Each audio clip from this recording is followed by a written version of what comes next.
Hey, what's going on, guys? It's Jack. Now, you guys have asked for it. Here are my top tips for all of the hardest bosses from Tyrannical week that we've just had. Starting it off, you know which one it's going to be. It's going to be the Manifested Timeways. This boss, everybody has been asking me questions on, talking about the struggles they have, so let's get into it.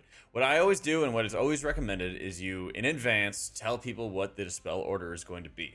The reason why you set a priority for this is that way people know whether they need to jump into the light field or to make sure they're going to be in the darker field. What I always do is I prioritize myself and anybody squishy. Often I'll have like the evoker, as you kind of see in this setup, getting dispelled really early. Myself, I get dispelled really early. I give additional time for mages, for demon hunters, for ret paladins, for specs that just have really good defensives. I make sure that they always are going last, because what really happens is when you walk into that light field, the person needs to stand still, you dispel them, and they don't actually take any damage from the AoE that goes off, but everybody else does. And so you really quickly get a barometer for how much damage everybody's taking, and with that, you really are able to recognize that you just need to bomb a lot of healing into one person to make sure that they survive, and that's the second target, the one that just expires naturally. So as a result, if you know that this second target is also squishy like you can dispel yourself and then just drop like a pain sup into the other target, and you'll actually be in pretty good shape. If you're standing on top of the target that is also getting dispelled, you could take 2 hits of the damage, so you can't be stacked up with anybody. If the slow goes off, you can also use things like double jump and goblin jump to only take 1 hit. It helps get you through, and you can also grip people through the slowing AoE, and they can also only take 1 hit as well. So you have a lot of options there. For example, if you're like a priest, or let's say even like an evoker, you can make sure you force your way through the field with pain sup, time dilation, double jump, goblin jump, whatever. Then you can also just use grip. You can also like time dilation yourself and then like rescue somebody, or you could rescue somebody else through, and you'd both only take 1 hit if there is that like slow field that's going to be going on. Whenever I'm specifically playing disc, I'll make sure that I'm always saving my squid every single time for the AoE that's going to be going off, which also means you need to make sure you're planting your feet and mashing smite a whole lot. If there's any moments where I, for some reason, just don't actually have my pet available, then I'll be using like my pain subs. I'll even be like barriering myself, or just the second target that's going to be taking incoming damage, whichever that it's going to be. You can also set up some weak auras. If I find it, I'll link in the description below, that highlights raid frames whenever they have the speed debuff on them. So that way, if you see somebody with the debuff and they have the speed effect onto them, you can also make sure you just rip the dispel super fast, and you don't have to sit there and watch where everybody's positioned at. When you're fighting Iridikron, keep in mind Stonecracker Barrage deals 25% of Chromie's health in damage per tick, so she'll always drop down to 25%.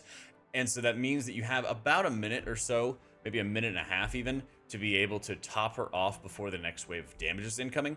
And keep in mind that she also benefits from damage reduction, even AoE effects like barrier, and so that's where she can also be even higher in terms of health. So if you get behind in healing Chromie at all throughout the fight, keep in mind that you can also just use pain subs, barriers in an emergency, obviously, to be able to help her mitigate that incoming damage.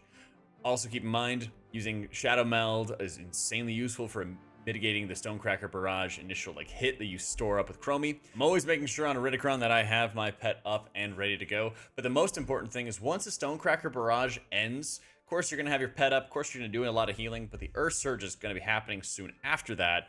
And this is where it's super important when you have the haste benefit up to make sure you're planting your feet and getting as many smites out as you possibly can.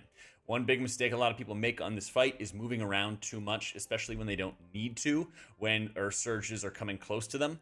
Keep in mind, I never am backtracking over any of like the Earth lines, because you'll take additional damage, but I am actually pooling up Shadow or Death and Smite if I can, and just sitting there pounding smites, so that way I can use my Shadow or Death and Penance on the move if I'm forced to move, and then otherwise I'm just pounding the smites to get more cooldown reduction in case that phase is going to last a little bit longer. Especially when you pug, you don't know how long that shield's going to last, and so if you're always able to farm up your next squid, your next pet, it makes a really big world of difference. If I was doing it as holy, I would also make sure that I'm trying to keep people as stacked as I can for Sanctify heals, but also looking at how much damage everybody takes from each Earth Surge hit, because then that'll tell you how much healing and how much mitigation you need to also layer onto your allies. It's usually a pretty good idea to make sure you're symboling after Stonecracker barrages as well to have a much easier time.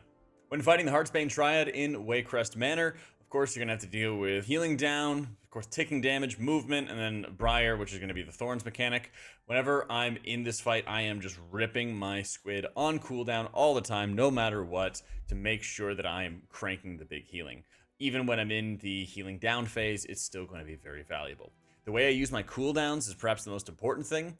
Whenever I'm in Malady, that's actually where I tell everybody to use their defensives. Usually I'll use Barrier and Rapture during this phase because it's very difficult to be able to move and cast and provide enough healing, and you need to be able to stand still quite a lot to make sure you're farming up your next squid.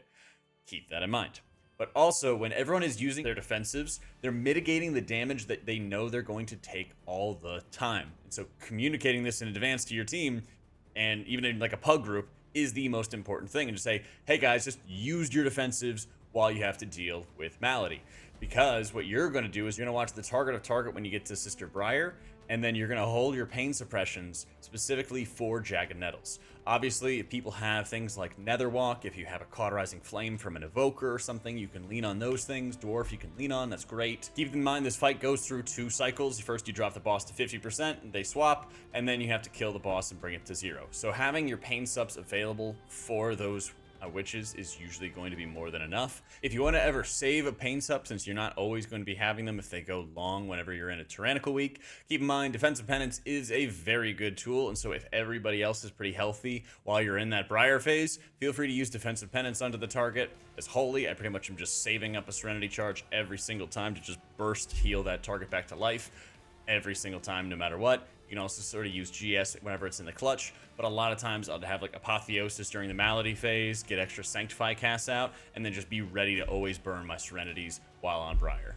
There's another concept I really want to talk about, and it's how some fights have really crazy single target healing checks. Soulbound Goliath and Lord Kurtalos, or like Dantalionax in Blackrock Hold, are both in the same way, where you're going to have targets getting hit by the burst from Soul Thorns, or they're going to get like the Stinging Swarm on them on Dantalionax, and really your like profile remains the same. Whenever you're fighting in the Soulbound Goliath, Defensive Penance, pain subs and things like that are great, but you also need to make sure you're sort of weighing, just like you would on Dantalionax, how much damage people have on hand by watching with things like Omni CD who actually has damage up. You have a Fire Mage, for example, who's able to be DPSing and helping with somebody getting caught in like their Soul Thorns, then you're able to see, hey, they have Combust up, their Ignite's going to spread to it, they're going to be able to do additional cleave damage, versus, hey, they don't actually have anything up. And those things help a lot, being able to determine whether or not you do actually use Pain Sub. So when I'm fighting Soulbound Goliath, depending on the damage or the ways we can break out of those mechanics, as I mentioned, if you have a mage in your team, that's quite good for the cleave they can do, but also they can just blink out of it. So when you know that some specs are going to have escape tools, it allows you to a little bit better plan how you're going to make sure you're using your resources. When it comes to actually healing the fire going off, usually we're having 2 Soul Thorns and then we clear about every single time, which is about 20 stacks, give or take. And so I don't really shy away from using my Radiance charges very aggressively.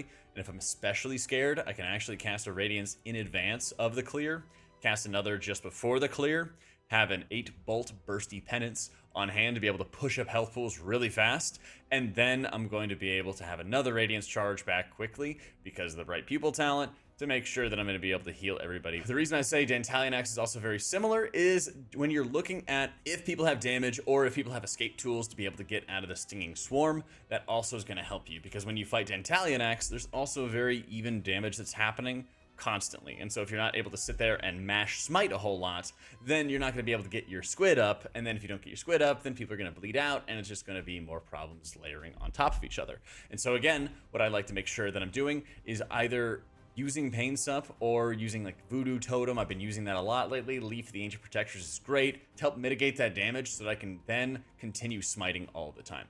If you can retarget onto the Stinging Swarm and add some smites and add some damage, fantastic. Sometimes you might just have so much pressure and you want to feed into the schism that you might already have applied to the target.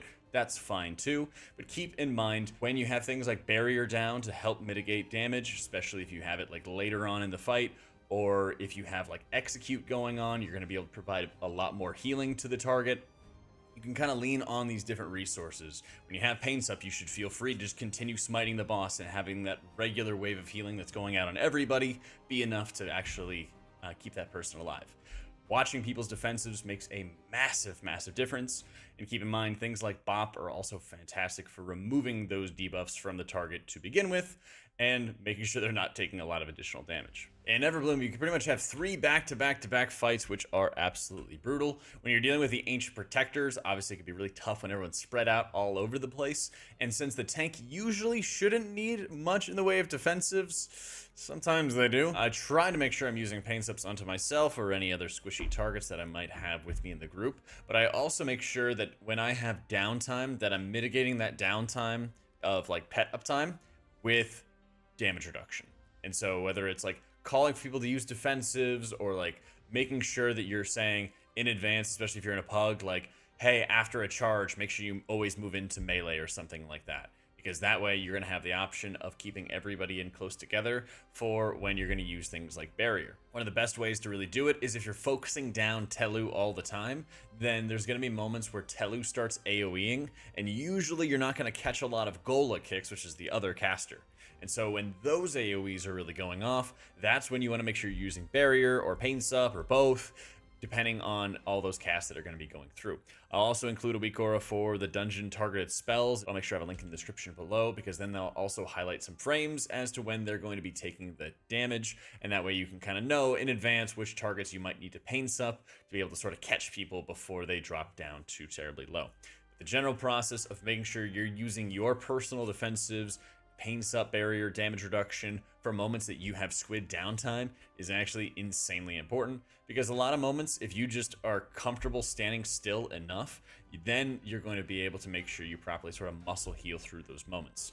I'll also maybe even let one person dip if they can survive a hit from one of those bolts while an AoE is going off, and then use my Voodoo Totem or use Leaf on them before a hit happens, and then you're able to lean on that resource instead of having to directly heal somebody. Because there are going to be moments you do need to actually directly flash heal somebody, and all of these dungeons that we've covered so far, but the more that you can mitigate those moments, especially during your squid uptime, when you could be getting the double hits of smite to make sure that you're able to get more pet uptime, the easier of a moment it's going to be for you. On Archmage Sol, keep in mind that she's going fire, then fire, not fire, then fire, then fire. And so what I'm always doing every single time without fail is farming up my pet uptime like crazy. That way I'm guaranteeing that I'm going to have my Mindbender up for the back-to-back fire cycles, and if for some reason that I don't, again, like we just talked about with the Celestial Protectors or Ancient Protectors, that's where I'm going to start using the damage reduction. Keep in mind, people can get double hit by bolts within like 0.3 seconds of each other, and so what I pretty much always do is I'll just double Radiance, hit my Mind Blast in advance, and then start channeling the penance as the damage starts going out, and then trying to follow it up like a smite into a Shadow or Death so I can trigger the Inescapable Torment for another bit of burst.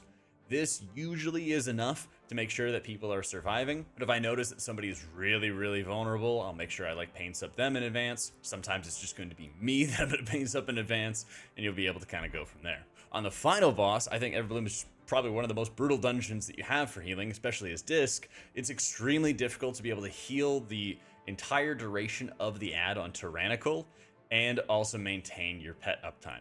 And so what you have to do is you have to have really strong output, and I mean like having your squid out, atonements on everybody, refresh them, hit your Mind Blast, hit your penance basically right before the stomp is happening with damage reduction up so that people are as healthy as they can be, and you're targeting that ad and focusing it down with lots and lots of smites to make sure that you're killing it off.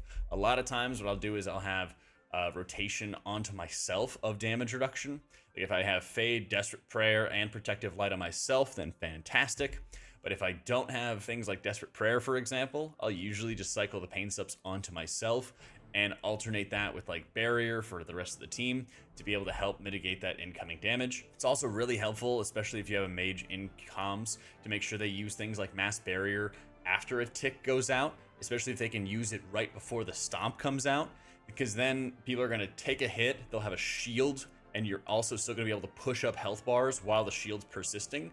The shield soaks the next hit as you're topping everybody off, and then like the stomp goes out. It's a really nice way to be able to set things up if you have access to it, if you can communicate with them as you're going into those higher keys, it makes a whole world of difference. But a lot of times it's leaning on your ability to make sure that you're surviving. And the more, again, that you're able to still be farming up pet uptime while those AoEs are going out and making sure you're having defensives and damage reduction up to mitigate the damage for somebody who might be a little bit more squishy, especially if it's you, it makes a world of difference. Because if you're casting lots of flash heals or you're casting a defensive penance or something like that in this fight, it's just going to ruin your pet uptime and you're not going to have it for when you need it.